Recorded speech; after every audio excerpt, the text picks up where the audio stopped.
কি দেখলেন এসে? দেখুন আমি হাকিমপাড়াতে ছিলাম, সেখান থেকে যখন দেখলাম, প্রথমে আমরা রাস্তা ছিলাম, দেখলাম একটা ধোঁয়া উঠছে, তারপরে টায়ার জ্বলিয়েছে। তো আস্তে আস্তে ধোঁয়াটা বিভৎস আকারে নেয়। সে আমরা ওখান থেকে আসার সঙ্গে সঙ্গে ততক্ষণে ফায়ার ব্রিগেডও চলে আসে, পুলিশ প্রশাসনও চলে আসে।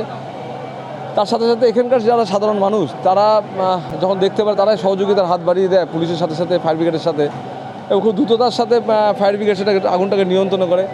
দীপক ইন্ডাস্ট্রির বেল্টে প্লাস্টিক কারখানা ছিল, যেখানে ছোটো ছোটো প্যাকেটিং হতো। সেখানে কীভাবে আগুন লাগছে সেটা এখন তদন্ত সাপেক্ষ ব্যাপার। পুরো আগুন নিয়ন্ত্রণে আসার পরই বলা যাবে। তো এখন আগুন নিয়ন্ত্রণে আসে, খুব দ্রুত ফায়ার ব্রিগেড কাজ করেছে। নাহলে আরও ইঞ্জিন এসছে এখন অবধি? 3টা ইঞ্জিন এই আপাতত আসছে।